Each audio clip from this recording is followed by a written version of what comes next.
साथ मनोज सक्सेना और मारो राजस्थान में सबसे पहले बात करेंगे लोकसभा चुनाव से जुड़ी हुई बड़ी खबर के साथ, जहां पर बीजेपी नेताओं ने अब प्रचार का जिम्मा संभाल लिया है। सीपी जोशी ओडिशा के कटक में धुआंधार प्रचार कर रहे हैं, वहीं पुरी में मदन दिलावर बैठकों का दौर कर रहे हैं, सभाएं ले रहे हैं। सतीश पूनिया पंचकुला तो फिर चंडीगढ़ में भी सतीश पूनिया बैठक करते हुए नजर आएंगे। झावर सिंह खर्रा कोलकाता में रैलियों पर रैलियां करेंगे। अविनाश गहलोत ओडिशा के बारामती में जाकर प्रचार करेंगे। अरुण चतुर्वेदी हैदराबाद में बैठक को संबोधित करेंगे। तो तमाम स्टार प्रचारकों की जो फौज है वो अलग अलग राज्यों में जाकर लोकसभा चुनाव के लिए धुआंधार प्रचार कर रही है। और बीजेपी नेताओं के क्या आज के कार्यक्रम हैं अपने दर्शकों को बता रहे हैं। मदन दिलावर जो कि शिक्षा मंत्री हैं, पुरी में बैठकों का दौर उनका चलेगा। सीपी जोशी ओडिशा के कटक में प्रचार करेंगे। इसके साथ साथ अपने दर्शकों को बता रहे कि सतीश पूनिया पंचकुला और चंडीगढ़ में बैठक करेंगे। झावर सिंह खर्रा कोलकाता में आज रैलियां करने वाले हैं। और जोधपुर से बड़ी दुकान में रखा लाखों का सामान जलकर राख हो गया। मौके पर पहुंची फायर ब्रिगेड की टीम ने आग पर काबू पाया। जानकारी के मुताबिक आग लगने की वजह शॉर्ट सर्किट रही है।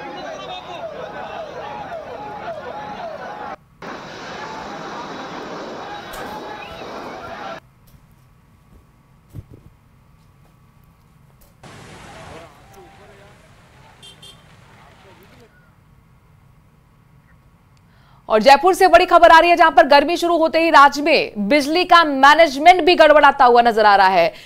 1130 मेगावाट की 4 बिजली उत्पादन यूनिट्स ठप हो गई हैं। सूरतगढ़ थर्मल की एक इकाई सालाना मेंटेनेंस पर है। कोटा थर्मल की 2 इकाइयां कल शाम से बंद हो गई हैं। छबड़ा प्लांट की भी एक इकाई कल रात से बंद पड़ी है। ठप इकाइयां देर रात तक शुरू होने की पूरी संभावना थी। फिलहाल राज्य को सप्लाई के मुताबिक पूरी बिजली मिल रही है। डिमांड बढ़ते ही गड़बड़ा रहा है पावर सिस्टम। और ऐसे में सवाल ये कि पहले से आखिरकार तैयारियां क्यों नहीं की गई थी, क्योंकि हर साल इस तरह की स्थिति बनती है। भीषण गर्मी में जाहिर तौर पर पावर की डिमांड बढ़ जाती है, इलेक्ट्रिसिटी की डिमांड बढ़ जाती है, लेकिन इन सब के बीच में पावर सिस्टम गड़बड़ा गया है। कई यूनिट्स ठप हो गई हैं, तो कई यूनिट्स ठप होने की कगार पर हैं। 1130 मेगावाट की 4 बिजली उत्पादन की जो यूनिट्स हैं वो ठप पड़ी हैं। सूरतगढ़ थर्मल की एक इकाई सालाना मेंटेनेंस पर है। कोटा थर्मल की 2 इकाइयां कल शाम से बंद हो गई। छबड़ा प्लांट की भी एक इकाई कल रात से बंद है। ठप इकाइयां देर रात तक शुरू होने की संभावना। और हमारे साथ लवली हमारे संवाददाता इस खबर पर ज्यादा जानकारी के साथ जुड़ गए हैं। लवली, हर साल यही सूरत बनती है, सवाल बिजली के मेंटेनेंस पर। देखिए, बिल्कुल मेंटेनेंस पर एक बड़ा सवाल खड़ा हो रहा है। और ऊर्जा मंत्री हीरालाल नागर का ये कहना है कि जल्द से जल्द जो बिजली तंत्र में खामियां आई हैं उसे ठीक कर लिया जाएगा। अभी आपको बता दें 1100 मेगावाट से ज्यादा का जो है वो फॉल्ट जो है कल देर शाम से आया हुआ है, जिसमें 2 इकाइयां जो है वो कोटा थर्मल की, छबड़ा थर्मल की एक इकाई और एक इकाई सूरतगढ़ की। सूरतगढ़ की इकाई सालाना मेंटेनेंस पर है, तो वो शुरू नहीं हो पाएगी क्योंकि उसे ईयरली मेंटेनेंस पर शटडाउन दिया हुआ है। लेकिन जो बाकी इकाइयां हैं वहां पर जो ट्रांसफार्मर फेलियर आया है छबड़ा के अंदर, उसे ठीक करने का काम जो है वो देर शाम तक कर लिया जाएगा। और बाकी जो कोटा थर्मल के अंदर जो पावर मैनेजमेंट गड़बड़ा है टेक्निकल कारणों से, उसे भी ठीक करने की कोशिश इंजीनियरिंग विंग की जो टीम है वो लगातार कर रही है। और ऐसा दावा किया क्या ये मानी, हालांकि जो ठप है यूनिट्स, उनकी वजह से क्या बिजली आपूर्ति पर भी कोई इफेक्ट पड़ सकता है, कोई असर पड़ सकता है? देखिए, डिमांड अगर लगातार बढ़ती चली गई, अभी जो सामान्य डिमांड चल रही है गर्मी की, औसत शाम को 7 बजे से 11 बजे तक डिमांड ज्यादा चल रही है। अगर औसत डिमांड जो चल रही है रोजाना की, अगर वो बढ़ती है तो संकट बढ़ सकता है। लेकिन आज शाम तक इकाइयां ठीक हो जाएगी, तो इससे ये उम्मीद नहीं की जा सकती कि आज से सिस्टम को गड़बड़ाया जाएगा या कटौती जैसी कोई आशंकाएं होंगी। ठीक, शुक्रिया लवली, तमाम जानकारी हम तक पहुंचाने के लिए।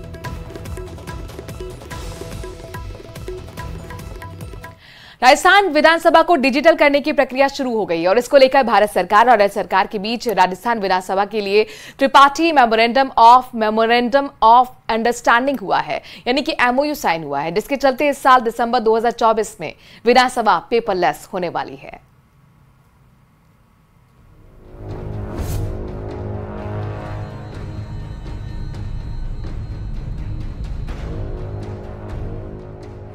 हाईटेक होने जा रही है राजस्थान विधानसभा।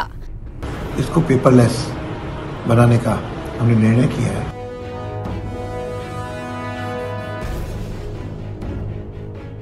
केंद्र और राज्य के बीच त्रिपाठी MOU साइन। ऐप एक नेशन, एक नीवा का एक प्रोजेक्ट है, उसको हम राजस्थान में अंगीकृत कर रहे हैं। डिजिटल फॉर्मेट में होंगे सदन के सभी काम। राजस्थान विधानसभा जल्द ही पेपरलेस हो जाएगी। दिसंबर 2024 के बाद विधानसभा का हर काम डिजिटल होगा। इसे लेकर केंद्र, प्रदेश और राजस्थान विधानसभा के बीच त्रिपाठी मेमोरेंडम ऑफ अंडरस्टैंडिंग हुआ है, जिसके बाद सदन की कार्यवाही से लेकर विधानसभा सचिवालय के सभी काम डिजिटल फॉर्मेट में होंगे। इस MOU के तहत केंद्र और राज्य सरकार के खजाने का इस्तेमाल 60 और 40 के अनुपात में किया जाएगा। राजस्थान विधानसभा की बहुत गरिमा भी रही है और टेक्नोलॉजी जैसे से आ रही है, इसको पेपरलेस बनाने का हमने निर्णय किया है। उसके तहत एक ऐप एक नेशन, एक नीवा का एक प्रोजेक्ट है, उसको हम राजस्थान में अंगीकृत कर रहे हैं। उसके तहत त्रिपाठी हमने MOU किया है, जिसमें एक राजस्थान विधानसभा, एक केंद्र सरकार और एक हमारे नीवा, तीनों मिलकर के इस प्रोजेक्ट में लगभग 18 करोड़ का इन्वेस्टमेंट है, जिसमें 60-40 रेशो में केंद्र और राजस्थान सरकार का व्यय होगा। लगभग 11 करोड़ केंद्र सरकार देगी और 7 करोड़ उसमें राजस्थान सरकार का लगेगा। उसके लिए MOU के बाद तुरंत इस पे आचार संहिता खत्म होती है, इस पे काम शुरू हो जाएगा। यानी आने वाले दिनों में राजस्थान विधानसभा हाईटेक होने वाली है। वन नेशन वन एप्लीकेशन के तहत नेशनल ई-विधान एप्लीकेशन का इस्तेमाल किया जाएगा, जिसके चलते विधानसभा और विधानसभा सचिवालय की कार्यवाही पेपरलेस हो जाएगी। राजस्थान की विधानसभा को पूरी तरीके से पेपरलेस बनाने के लिए राजस्थान विधानसभा की ओर से मंजूरी दी गई है। इसके लिए बाकायदा DPR को तैयार किया जा रहा है और वन नेशन वन एप्लीकेशन के माध्यम से तमाम तरह की जो विधानसभाएं हैं उन्हें एक ही एप्लीकेशन के माध्यम से जो है वो ऑनलाइन किया जाएगा, जिसके लिए राजस्थान विधानसभा ने भी केंद्र के साथ में एक MOU किया है, जिसमें 60-40 के रेशो में जो है फाइनेंस जो पैसा होगा वो यहाँ पर बजट जो है वो खर्च किया जाएगा। और जो माननीय सदस्य जो विधानसभा की पटल पर जब सदन की कार्रवाई में शामिल होंगे तो अब उनकी टेबल्स पर अब कागज के पन्ने नहीं बल्कि वहां पर पूरी तरीके से एक LED स्क्रीन नजर आएगी, कंप्यूटर का डेस्कटॉप नजर आएगा, जिसके माध्यम से वो ऑनलाइन कामकाज कर पाएंगे, ताकि आने वाले दिनों में पूरी तरीके से राजस्थान की विधानसभा ऑनलाइन नजर आएगी, जिसके माध्यम से विधानसभा की कार्रवाई और पारदर्शी तरीके से लोगों के बीच में पहुंच पाएगी। कैमरा पर्सन शेर सिंह के साथ लवली वधवा, न्यूज़ 18 जयपुर। और चिकित्सा विभाग से जुड़ी बड़ी खबर जयपुर से आ रही है। दरअसल विशेष निरीक्षण अभियान चिकित्सा विभाग का लगातार जारी है। ACS से लेकर ब्लॉक स्तर तक के अधिकारी निरीक्षण कर रहे हैं। प्रदेश भर में एक साथ चिकित्सा संस्थानों का निरीक्षण करेंगे। ACS शुभ्रा सिंह चाकसू पहुंची हैं। चाकसू स्थित उप जिला चिकित्सालय का निरीक्षण कर रही हैं। तस्वीरें आपके सामने, जहां पर आप देख सकते हैं ACS शुभ्रा सिंह चाकसू पहुंचकर जिला चिकित्सालय का निरीक्षण कर रही हैं। तो निरीक्षण अभियान लगातार युद्ध स्तर पर चिकित्सा विभाग का चल रहा है। ACS से लेकर ब्लॉक स्तर के अधिकारी निरीक्षण को अंजाम दे रहे हैं। प्रदेश भर में एक साथ चिकित्सा संस्थानों का निरीक्षण करने की बात कही गई है और इसी बाबत शुभ्रा सिंह जो कि ACS हैं चाकसू पहुंची हुई जिला चिकित्सालय का निरीक्षण कर रही हैं। वहां पर मौजूद टीम से बातचीत कर रही हैं, नर्स स्टाफ से बातचीत कर वहां के जो व्यवस्थाएं हैं उनको समझने की कोशिश कर रही हैं। बहुत महत्वपूर्ण होगा देखना कि शुभ्रा सिंह की तरफ से आगे क्या निर्देश दिए जाते हैं।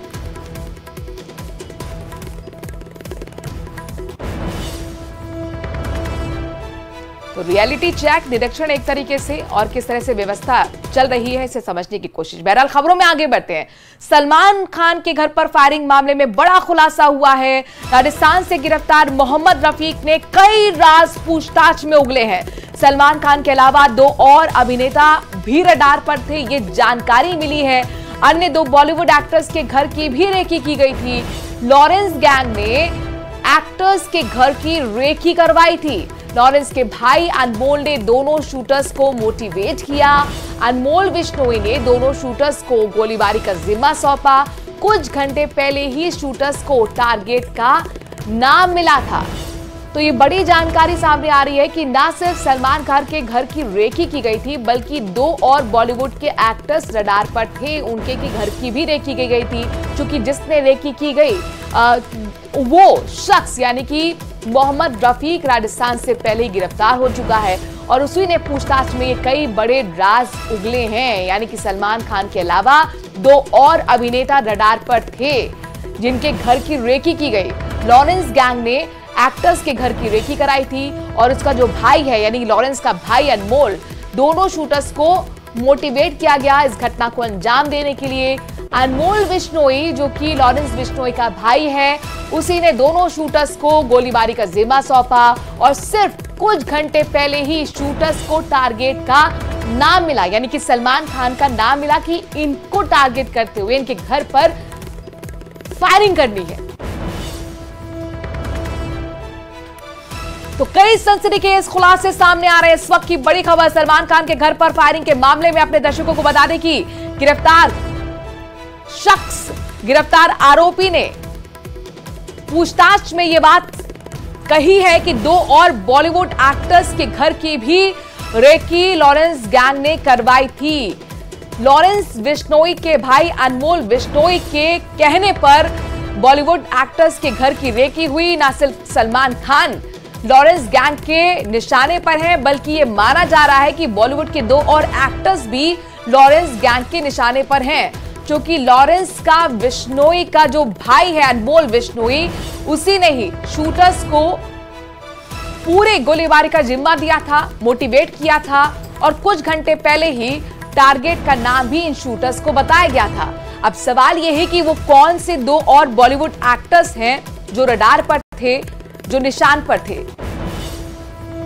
अमित राय हमारे संवाददाता इस खबर पर ज्यादा जानकारी के साथ जुड़ गए हैं। अमित, ये बहुत बड़ा खुलासा कहा जा सकता है कि लॉरेंस गैंग के निशाने पर सिर्फ सलमान खान ही नहीं, बॉलीवुड के 2 और एक्टर्स।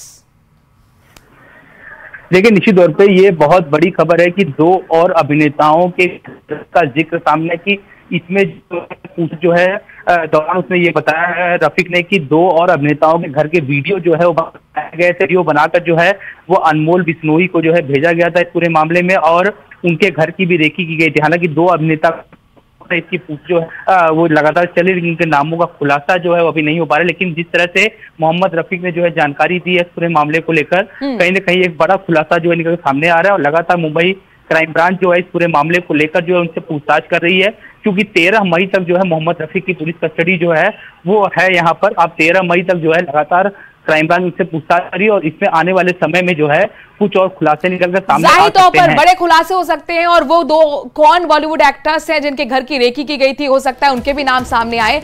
लेकिन अमित, ये जो खबर है जाहिर तौर पर चौंकाने वाली है।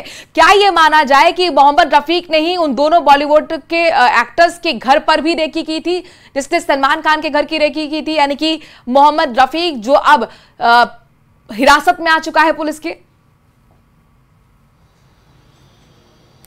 देखिए, मार्च महीने में जो है मोहम्मद रफीक मुंबई आया था, पनवेल इलाके में जहां इन शूटरों के लिए घर भाड़े पे लिया गया था, इनसे आके मुलाकात की थी। इनको जो है पैसे मुहैया कराए गए थे, इनको हथियार और जो है गन जो है वो मुहैया कराई गई थी। लेकिन सबसे बड़ा खुलासा ये भी है कि हथियार मुहैया कराने तक इन दोनों शूटरों को ये पता नहीं था कि इनका टारगेट कौन है, इन्हें कहां जाके जो है अटैक करना है। बाद में इन्हें ये कहा गया कि आप लोग पुण्य का काम कर रहे हैं और इस काम में अगर आप सफल हो गए तो आपको अच्छे पैसे मिलेंगे। यानी हथियार देने तक सलमान खान के नाम का जिक्र जो है शूटरों के सामने नहीं था। उसके बाद जो है मोहम्मद रफीक जो ये बताया जा रहा है कि मुंबई के कुर्ला इलाके में उसका एक घर भी बताया जा रहा है, उसे मुंबई के चप्पे चप्पे इलाके की जानकारी भी थी, ये भी बताया जा रहा है। तो उसने जो है इन दोनों शूटरों के साथ जो है सलमान खान के घर की रेकी की। उसके बाद जो 2 और फिल्म स्टार्स उसके घर की रेकी की और तीनों ही घरों के वीडियो बनाकर इसने रोहित गोदारा और अनमोल बिश्नोई को भेजा। हालांकि जब इसका मोबाइल अभी खंगाला जा रहा है तो उसमें सारे वीडियो इसने डिलीट कर दिए हैं, जो चैट और एसएमएस किए गए थे वो भी डिलीट कर दिए गए हैं। तो इन सारे चैट्स को और वीडियोस को जो है मुंबई क्राइम ब्रांच जो है खंगाल रही है और ये देखना चाहती है आखिरकार वो 2 अभिनेता कौन है, ऐसे कौन कौन से वीडियो है जो लगातार भेजे गए थे। क्योंकि पिछले 5 से 6 सालों से ये मोहम्मद रफीक डायरेक्ट टच में था अनमोल बिश्नोई के और रोहित गोदारा थे और दोनों शूटरों से जो लगातार जो है बातचीत चल रही थी, उनको जो सुविधाएं मुहैया कराई जा रही थी वो रफीक ही कर रहा था अनमोल और रोहित गोदारा के कहने पे। तो रोहित गोदारा का जो है ये खास शूटर जो है बताया जा रहा है यहाँ पर, जो डायरेक्ट टच में था और इसी कहने पे इस पूरे खेल को इसने अंजाम दिया। ये 5वीं गिरफ्तारी हुई है। इसे इस समय क्राइम ब्रांच की कस्टडी में रखा गया है। 13 मई तक जो है इसे पुलिस कस्टडी दी गई है। तो ये मोहम्मद रफीक की भूमिका इस पूरे मामले में क्या थी? क्या ये माना जाए कि उसको ये जिम्मा दिया गया था कि आप बॉलीवुड एक्टर्स के घर की रेकी कीजिए, या फिर वो एक मैसेंजर के तौर पर भी काम कर रहा था अनमोल बिश्नोई और शूटर्स के बीच के लिए?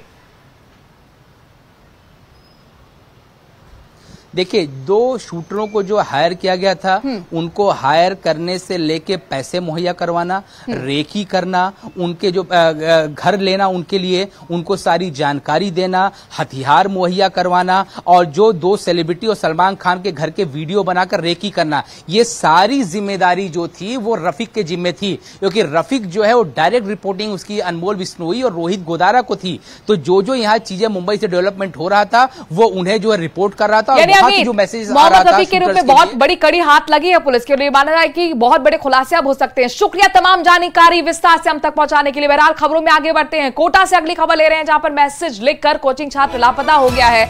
छात्र राजेंद्र कोटा में रहकर नीट की तैयारी कर रहा है। छात्र ने एक मैसेज छोड़ा हुआ है और उसमें लिखा है कि मैं जा रहा हूं, नहीं पढ़ना है मुझे, 5 साल बाद लौटूंगा।